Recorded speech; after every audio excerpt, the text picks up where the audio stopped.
Here we are, the Adam Cornell Doodle Notes. So on your Doodle Notes, you are able to color, but you don't have to color if you don't want to. So at the top of your Doodle Notes in the gray box where it says essential question, that is where you're going to be writing this question down here. What important information does the periodic table tell us about the atoms of elements? Down below is just an example of an element from the periodic table called fluorine.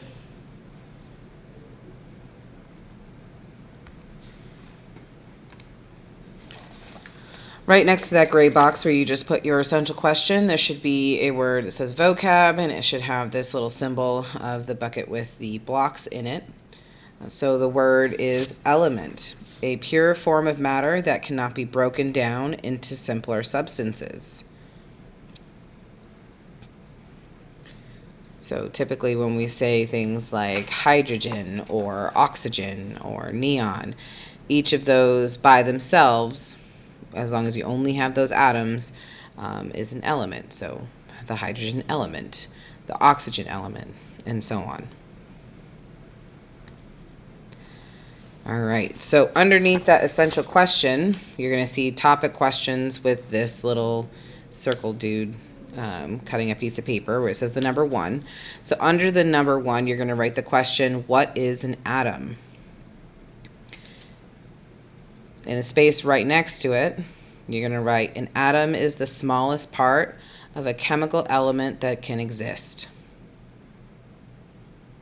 The word atom comes from the ancient Greek adjective atomos, which means indivisible or not able to be cut. So the name for this was created during a time where we didn't understand atoms very well. So at the time, the scientists thought that you could not get any smaller than the atom. That is not true today. We have been able to force atoms to split apart and find out that they are made up of, well, we know that they're made up of subatomic particles, which we went over in the stations last week, and also when we split those are made up of something called quarks.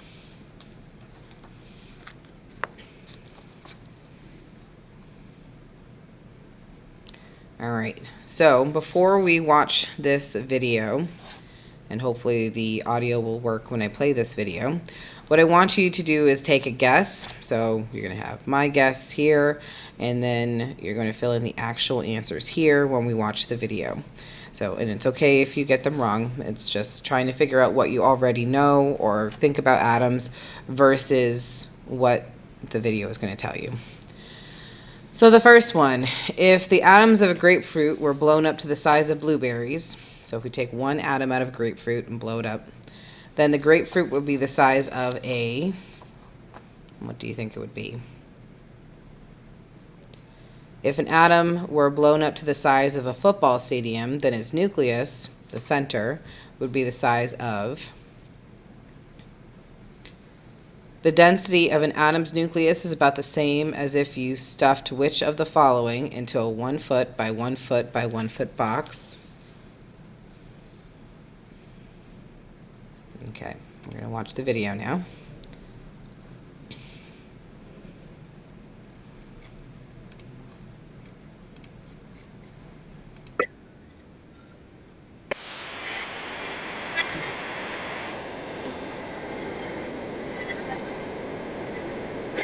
You probably ought to know that everything is.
So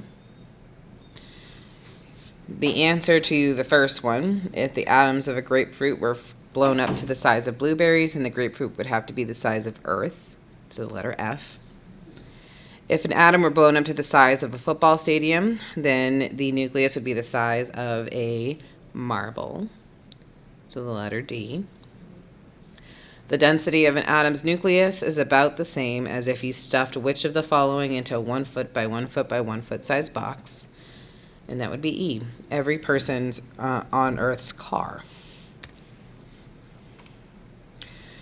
We have moved to the bottom half of the first page where you see the number 2. This is going to be the question, how has the concept of an atom changed over time?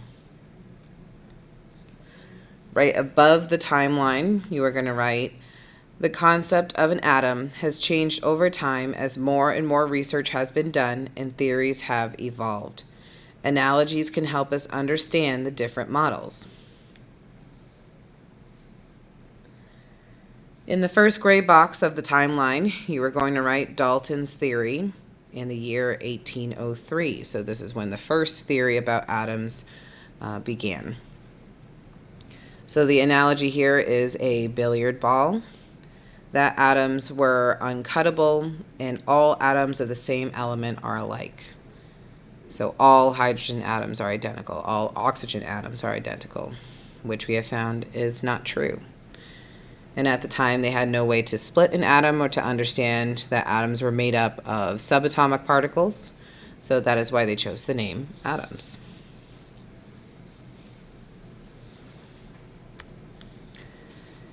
The second gray box of your timeline is going to be Thomson's theory, 1897.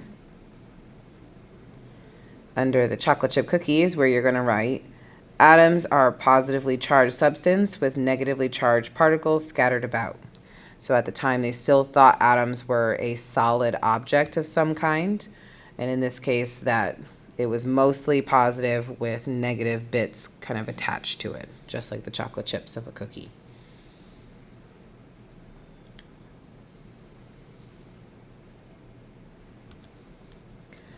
The third gray box of your timeline, Rutherford's theory in the year 1908. So the analogy here is a cherry with a pit. The atoms are mostly made up of empty space, which is the part of the cherry that you eat, with a dense positively charged nucleus. So the seed in the center of the cherry would be the positive nucleus, and that the negative pieces are like the skin of the cherry.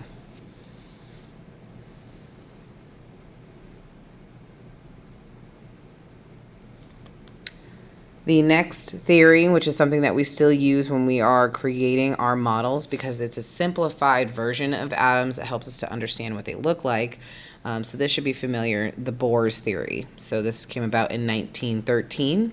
So an analogy here would be like the solar system, where they thought that electrons moved in orbits or paths that are identical every time as they move around the nucleus.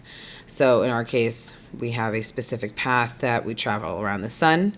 The thing with this particular model is that it is 2D, meaning we think that it looks kind of flat, right?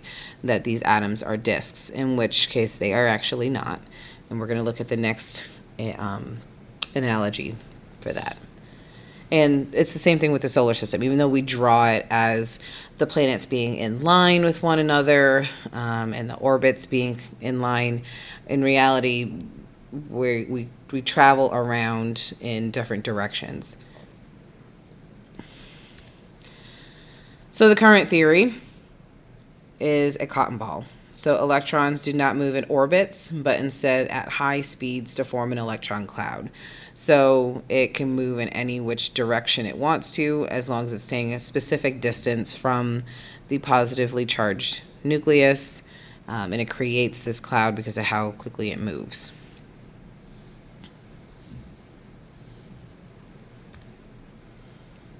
Okay, we are on to the next page. So you're going to find the number 3 on the next page. And your question for right under the number 3 is, what are the subatomic particles? Here we have a small picture of a submarine, which you do have on your notes. So underneath that, you would write the root sub. So this is what we mean here by the root. This part of the word means under or below. So when we think of atoms, we didn't know that there was a smaller level of the atom. So that's what we call it, sub, the level under. So right above your chart here, or the table for part 3, you're going to write the 3 subatomic particles: protons, neutrons, and electrons are the parts that make up an atom. You're also going to add AMU. So this should also be familiar from the work that you've done already. AMU is a tiny unit of mass. So similar to how we use grams or pounds, it just describes how heavy something is. And this is specific just to our subatomic particles. So it's used to measure the mass of these subatomic particles.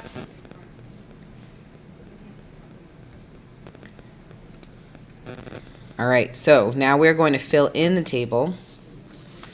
So we have our first particle, which is our proton. It is a positive charge. We use the symbol P with a little plus symbol. Sometimes we just use the plus symbol. Actually, most times we just use the plus symbol, but either one works. And then its mass is 1 AMU. So under the table, you're going to have your little spy guy there. You're going to write, protons are like the fingerprint of the atom. Every type of atom has a unique number of protons. So just like how we humans all have different fingerprints that helps us to identify ourselves. There's no 2 people in the world, even identical twins, don't have identical fingerprints.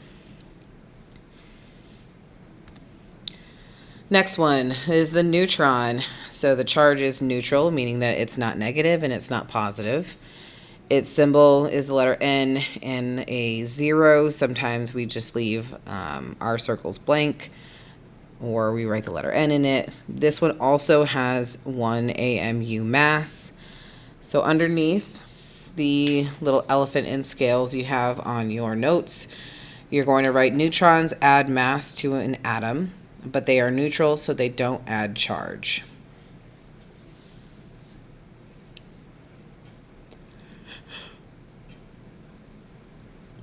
Next one, electron. So these are negative charged. We write them as a E, a lowercase e, with a negative symbol. And because they are so small, so they're really 1/2000ths of an AMU, it is so close to 0, we don't even bother to count it in our mass for each atom. So underneath that part of the chart, next to the little guy with the magnifying glass, you're going to write, electrons are so small that they are essentially massless.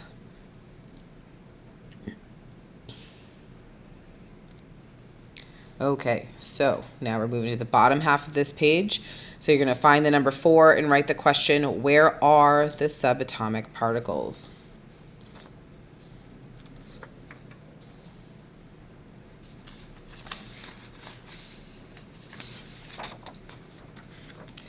All right, so in that cotton ball, you're going to write, the modern atomic theory is that electrons exist in a cloud surrounding an extremely tiny, dense nucleus. At the top of your box, right above the gray rectangle there in the arrows, you're going to write, we often still represent the atom in the Bohr model, like the solar system, with electrons in specific orbits around the nucleus, because it makes it easier to diagram and predict atoms' behavior. So with models, when we use a model, it is never 100% what we want it to represent. It's always going to have some kind of flaw, but it is, in this case, the closest that we can come to describing atoms and making it easier for us to look at them. Okay, So in that blank gray rectangle, you're going to write boron's atom. So what that means is that the name of the atom is boron. It is a type of boron atom. So the black arrow there, you're going to write the word nucleus. That is, the protons and neutrons are packed into the extremely dense nucleus at the center of the atom. What that means, extremely dense. Protons and neutrons usually don't have a lot of space in between them. They are very close together. So sometimes when you guys were making your models last week, the protons and neutrons are pretty spread out in the center of the atom. We want them really close together. So the white arrow here points to the electron cloud. So massless electrons circle the nucleus billions of times per second. And here again, this is where you can color them if you choose to. You don't have to.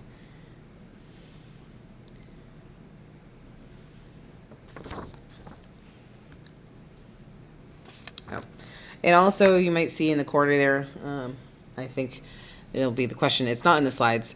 Why is there an equal number of protons and electrons in an atom? In a neutral, meaning not charged atom, there are an equal number of positive and negative particles. So remember that atoms like to be balanced. Just like everything in our body likes to be balanced, the universe likes to be balanced as well. We don't like to be like positively charged or negatively charged. We want to be neutral. Okay, so we're moving on to the next page, which is topic question number 5. So you're going to find that number 5 there. And you are going to write the question, what is an isotope of an atom?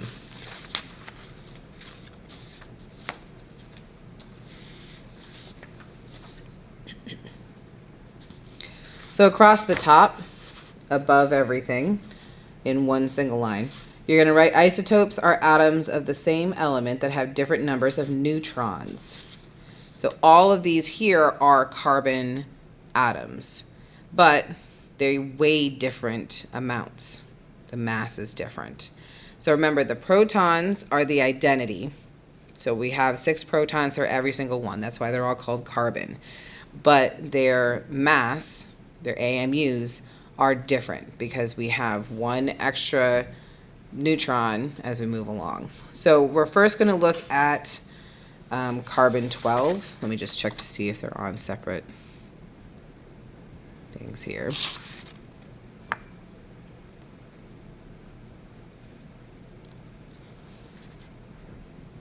Okay, so they didn't put this in there separately, so I'm going to do this myself here.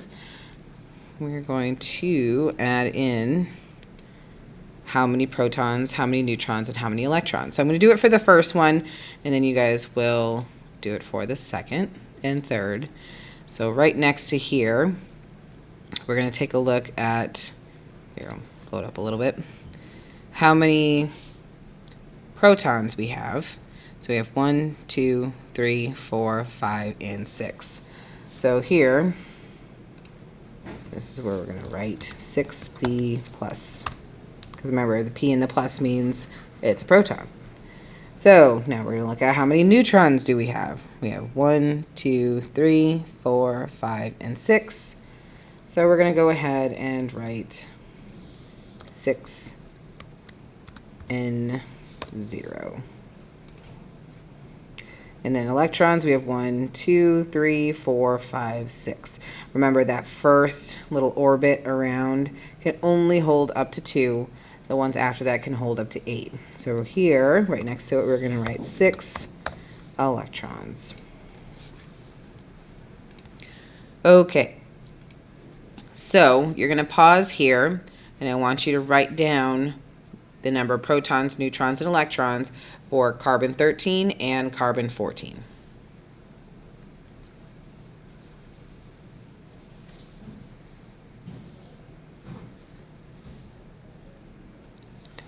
All right, so in between carbon 12 and 13, like underneath it, you're going to have some space. You're going to write, these are like different flavors of carbon. These atoms of carbon all exist in nature, but the most common isotope of carbon is carbon-12. So we know when we say carbon, this is the one we typically mean. The other ones are not as common. All right, so in between carbon 13 and 14, at the bottom you should have some space. You're going to write, what does the 12, 13, and 14 written over the element name tell you? This is called isotopic notation. And the answer to that question is, isotopic notation tells the total number of protons and neutrons in the nucleus.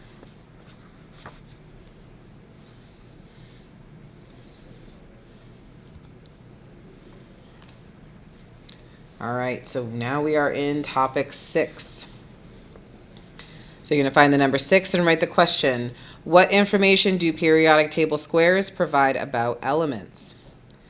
So this fluorine square here is going to be in the middle of your notes.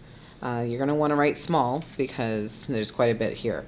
First, we're going to look at this curly arrow here, this number. So we talked about the atomic number during our stations.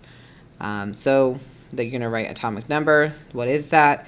The atomic number is like the ID or the identity of the element. It tells how many protons the atoms of that element contain. So remember, if the number of protons changes, that means it changes what kind of element you're looking at. So carbon has 6, fluorine here has 9, and so on. Okay, so off to the left here, next to this symbol, gas, liquid, and solid, you're going to write state at room temperature. So when we just leave something out on the table and no AC on, no heaters on, just regular room temperature, we want to know what state of matter it is. So this isn't very common in periodic tables from what I've seen. I think that would be great to know. But in this case, it would be good to know, but most of them don't tell you that. But you're going to write, some periodic tables tell you the state of matter at the element at room temperature. So when it's just sitting there, is it a gas, a liquid, or a solid? Next up, the chemical symbol, which is these letters. So it's usually 1 or 2 letters. It's not usually any more than that. And it does not always match its name. So again, remember the examples of gold and silver. So gold is AU, silver is AG. Again, it has to do with their Greek and Latin names because we have already either used those letters for other symbols or what have you. And it's always capitalized. So we would never write a lowercase f or a lowercase g or something like that for the first of the 2 letters. Okay, next up we have the element name. So the elements are named using Latin and Greek word roots based on their properties, after heavenly bodies, so like after the planets, after gods, after places, and after scientists. So more so, like in the later parts of the periodic table, you're going to start to see a lot of really weird names. I believe there's one that's named after Einstein. Like it's all over the place with how they decided to name these things. That's why the chemical symbol doesn't always match the name. Atomic mass, the weighted average mass of all isotopes of the element. So typically we take the number of protons, the number of neutrons, and that's our mass of a regular isotope, of the one that's most common. So carbon-12, 6 protons, 6 neutrons, that is what we typically would see. But what they have done to be a little bit more accurate is if we counted all of the carbon atoms in the world, then we average them together. So remember, that means we add it all together, divide by how many we have, and that's the average mass. So it's always slightly more than what we would normally count when we're doing protons plus neutrons. So while we will deal with whole numbers, just know that the actual masses are a decimal with a little bit extra. So atomic mass is not the same as mass number. So this would be at the bottom of your page, right under the fluorine box here. So the mass number is the total number of protons and neutrons. To figure out the number of neutrons in an atom's most common isotope, round the atomic mass on the periodic table to the nearest whole number. So this is just to decide or to figure out how many neutrons a atom has, because it's not always equal to the number of protons. So 18.998, we're going to round it up to 19. Then we're going to subtract the number of protons. So for fluorine, it's 9. So 19 minus 9 is 10. So fluorine atoms naturally have 10 neutrons, not 9 neutrons. So if that one was a little confusing, don't worry. Just come see me when we're talking about it, but we don't usually worry about the mass number right now. Okay, so that is the end of our notes. What you're going to do, whoops, that's the end of class too, for when I'm recording. You're going to stop here. You're going to